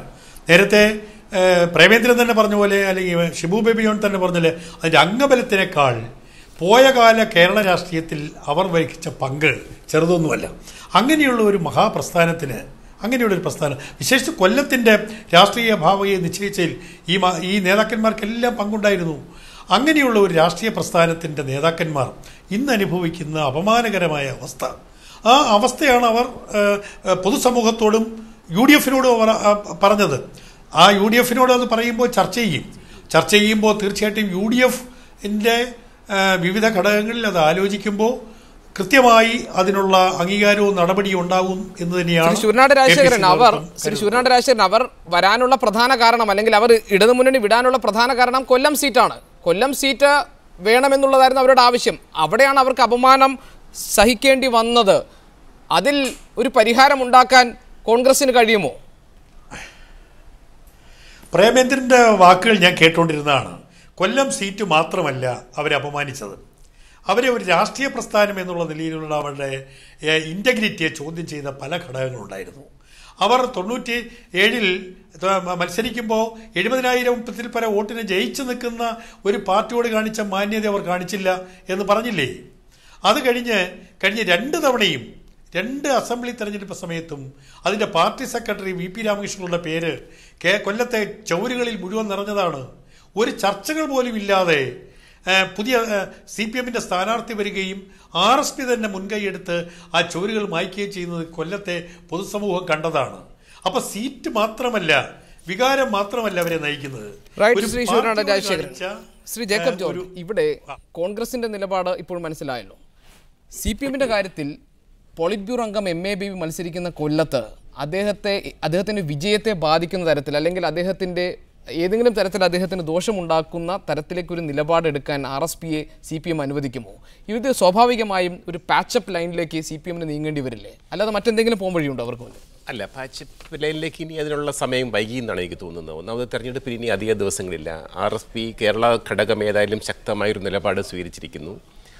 അല്ലെങ്കിൽ സംഭവിക്കാവുന്നത് RSPയുടെ കേന്ദ്ര നേതൃത്വം ശക്തമായിട്ട് ഇടപെടണം. അപ്പം കേന്ദ്ര നേതൃത്വമായിട്ട് വേറിട്ട് ഒരു തീരുമാനം എടുക്കാൻ സംസ്ഥാന ഘടകത്തിന് തൽക്കാലം പറ്റുമെന്ന് എനിക്ക് തോന്നുന്നില്ല. അതിന് മാത്രം ശേഷി സംസ്ഥാന ഘടകത്തിനില്ല. അതുകൂടി ചെറിയൊരു പാർട്ടി, ആ പാർട്ടിയുടെ നിലനിൽപ്പ് തന്നെ കേരളത്തിൽ മാത്രമാണ് ഇപ്പം പ്രായോഗികമായിട്ട് നോക്കുമ്പോൾ. പക്ഷെ അതുകൊണ്ട് എങ്കിലും കേന്ദ്ര നേതൃത്വത്തിനെതിരെ ഒരു നിലപാട് RSP കേരളത്തിൽ സവിശേഷ സാഹചര്യത്തിൽ എടുത്തതാണെന്ന് അവർ വ്യക്തമാക്കിയിട്ടുണ്ട്. കാരണം ബംഗാളിൽ മുന്നണിക്ക് കോട്ടം തട്ടില്ല എന്ന കാര്യം അവർ പറയുന്നുണ്ട്. ദേശീയ തലത്തിൽ ആ ഒരു ബന്ധം തുടരുമെന്നും പറയുന്നുണ്ട്. പക്ഷേ ഇവിടെ ഒരു പ്രത്യേക സൈഡ് എടുത്തായിരിക്കും. എൻ്റെ ആശങ്ക അതല്ല. ഇവിടെ ഒരു പ്രശ്നമുണ്ട്, സീറ്റ് കിട്ടിയില്ല എന്നുള്ള പ്രശ്നം. ഈ അവഗണനയൊക്കെ പേടിച്ച് UDF-ൽ ചെന്നാൽ എന്തായിരിക്കും അവിടെ കിട്ടാൻ പോകുന്നത്? നമുക്ക് ജോസഫ് ഗ്രൂപ്പിനെ കാണാമല്ലോ. ജോസഫ് ഗ്രൂപ്പ് ഈ ഇടുക്കി സീറ്റിൻ്റെ പേരിലും കസ്തൂരി രംഗൻ്റെ പേരിലും ഒക്കെ കർശനമായ നിലപാടെടുക്കുന്നത് എന്താ? അവിടെ രാഷ്ട്രീയമായിട്ട് അവരുടെ നിലനിൽപ്പ് ചോദ്യം ചെയ്യപ്പെട്ടിരിക്കുകയാണ്. അവർക്കെല്ലാം നഷ്ടക്കച്ചവടമാണ്. ഇപ്പോഴാകെ കൂടിയുള്ളത് 3 സീറ്റ്. നേരത്തെ ഉണ്ടായിരുന്ന ലോക്സഭാ സീറ്റ് ഇല്ല. ഇടുക്കി സീറ്റ് കൊടുക്കുന്ന പ്രശ്നമില്ല കോൺഗ്രസ്, അത് പ്രതീക്ഷിക്കാൻ പോലും പറ്റില്ല. പക്ഷേ ഇടുക്കി സീറ്റിൻ്റെ പേരിൽ ബലം പിടിക്കുന്നത് കേരള കോൺഗ്രസിൻ്റെ പഴയ ജോസഫ് ഗ്രൂപ്പിൻ്റെ നഷ്ടപ്രതാപം എങ്ങനെയെങ്കിലും വീണ്ടെടുക്കണം എന്ന് വേണ്ടിയിട്ടാണ്, എന്ന് ആലോചിച്ചിട്ടാണ്. അതിനുവേണ്ടി അവർ മുന്നണി വിടാനും തയ്യാറാണ്, ഇടതുപക്ഷത്തേക്ക് പോരാനും തയ്യാറാണ്. അങ്ങനെയാണെങ്കിൽ ജോസഫ് വിഭാഗം ഒരുപക്ഷെ രാജിവെച്ച് മുന്നണി വിടുകയാണെങ്കിൽ പകരം RSP ഇരിക്കട്ടെ എന്നൊരു നിലപാട് കോൺഗ്രസ് അതും ഉണ്ടാവും തീർച്ചയായിട്ടും. അത് ഇന്ന് എവിടെയൊക്കെയോ പത്രചാനലുകൾ വരികയും ചെയ്തു. അങ്ങനെ ഒരു കണക്കൂടലും കാണും. ഏതായാലും എനിക്ക് തോന്നുന്നു മുന്നണി വിടുകയാണെങ്കിൽ, കേരള കോൺഗ്രസ് മുന്നണി വിടുകയാണെങ്കിൽ ജോസഫ് ഗ്രൂപ്പ് തന്നെ ആയിരിക്കുകയില്ല. അപ്പം കസ്തൂരി രംഗനൊക്കെ തിങ്കൾ ചൊവ്വ കൊണ്ടൊക്കെയാണ് അതിനെ സംബന്ധിച്ചൊരു തീരുമാനം കേരള കോൺഗ്രസ് എടുക്കാൻ സാധ്യതയുള്ളത്. അത് മുന്നണി വിടുകയാണെങ്കിലും ജോസഫ് ഗ്രൂപ്പ് തന്നെ ഒരു തീരുമാനം എടുക്കാൻ സാധ്യത കുറവാണ്. ഇപ്പം KM മാണിയും അവരുടെ ലൈനിലേക്ക് വന്നിരിക്കുന്നു എന്ന് വേണം കാണാൻ. ഇന്നലത്തെ അദ്ദേഹത്തിൻ്റെ സംസാരമൊക്കെ കേട്ടാൽ അങ്ങനെ കേരള കോൺഗ്രസ് ഒന്നടങ്കം വിടുകയാണെങ്കിൽ തീർച്ചയായിട്ടും അവിടെ ഒരു ശൂന്യത ഉണ്ടാവും. ആ ശൂന്യതയിലേക്ക് RSP പോരട്ടെ എന്ന് വിചാരിക്കുന്നുണ്ടാവും. താങ്കളുടെ നിരീക്ഷണത്തിൽ RSP UDF-ൽ പോകാൻ എടുക്കുന്ന തീരുമാനം അവരുടെ രാഷ്ട്രീയ ഭാവി അപകടപ്പെടുത്തുന്നതാകും? തീർച്ചയായിട്ടും ഇന്ന് അവർക്കുള്ള അസ്തിത്വം, ഇന്ന് ഇടതുമുന്നണിയിൽ അവർക്ക് കിട്ടുന്ന മാന്യത, ഇന്ന് ഇടതുമുന്നണിയിൽ അവർക്ക് കിട്ടുന്ന അംഗീകാരം, ഇടതുമുന്നണിയിലൊക്കെ കിട്ടാവുന്ന സാധ്യതകൾ, ഇതൊന്നും UDF-ൽ അവർക്ക് പ്രതീക്ഷിക്കാൻ ആവില്ല എന്ന് തന്നെയാണ്. പിന്നീട് ഒരു നേതൃ പാർട്ടി എന്ന നിലയിൽ 2 മുന്നണികളെ നമുക്ക് കാണാമല്ലോ. കോൺഗ്രസിനേക്കാൾ എന്തുകൊണ്ടും നല്ലത് CPM ആണ്. RSPയെ സംബന്ധിച്ച് യാതൊരു സംശയമില്ല. ജോസഫ് ഗ്രൂപ്പ് ഇപ്പോൾ ആ കാര്യം മനസ്സിലാക്കിയിട്ടുണ്ടെന്നാണ് എനിക്ക് തോന്നുന്നത്. വളരെയധികം Shri Jacob George, Shri NK Premachandran, Shri PM Manoj, Shri Sooranad Rajasekharan ഈ ചർച്ചയിൽ പങ്കെടുത്തത്. ഈ സ്പെഷ്യൽ എഡിഷൻ പൂർണ്ണമാകുന്നു. Good bye, good night.